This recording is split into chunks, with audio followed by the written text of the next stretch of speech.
the man who's going to entertain you, teach you, and just give you a great experience. So please help me welcome a funny, professional, amazing, big-hearted, talented man who's done amazing things all around the globe. So if you're looking at this from a professional standpoint, this man has done it before, and he's going to share with you how that goes. So please help me welcome Greg Bennick.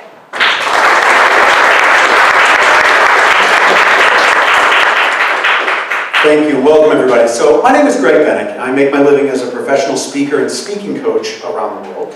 And I wanted to talk to you about seeing. Before I say another word, did everyone get a pen on their way in? It did. Take out your pens. And the reason is it's often considered rude to be taking notes or doing something else while a speaker is speaking. But my thought is that everyone is here to learn, myself included today. So if you've got a pen and a piece of paper, and I say anything that is of interest or of note, I hope I do, please write it down so you don't forget it, because then you'll have a list of notes for later to reflect on about seeing. So seeing is critical for any speaker in any walk of life, whether or not you plan to be a comedian, whether or not you plan to be funny, whether or not you never want to be funny, seeing is essential. Why?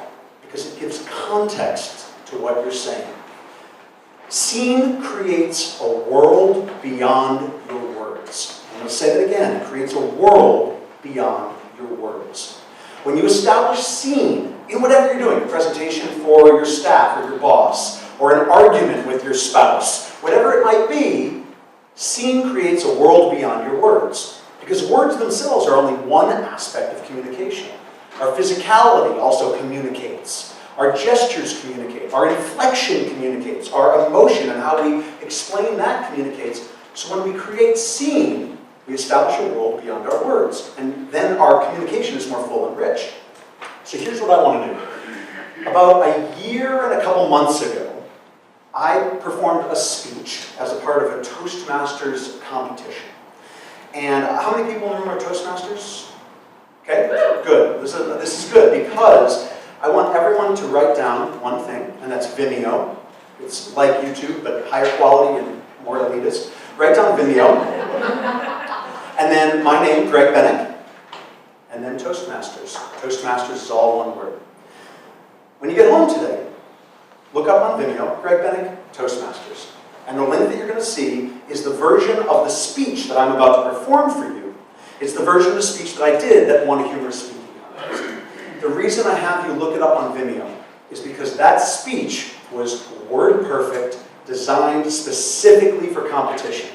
What I'm going to do today is a version of that speech designed for a different purpose in order to communicate a little more casually the idea of seeing, creating a world beyond the words. But I want everyone to have the context of that specific word-perfect version because it got crazy with the wordsmithing, and I want you to be able to see that version as well. But what I'm going to do, let's take a little bit inside of it, is do a version of that speech and have us look at it and analyze it from the perspective of seeing.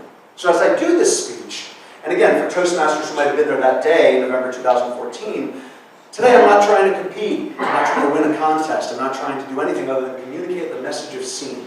Where in what you're about to see over 7 minutes or so, 6 minutes, where do you see seeing? Where do I communicate beyond my words? That's what I want people looking for, and that's what we'll be talking about afterwards. Okay, so I'm going to hand this microphone off to you because I haven't practiced the speech at all with a microphone in my hand. But the speech is called "The Road to Love is Paved with Good Intentions." So it goes a little like this.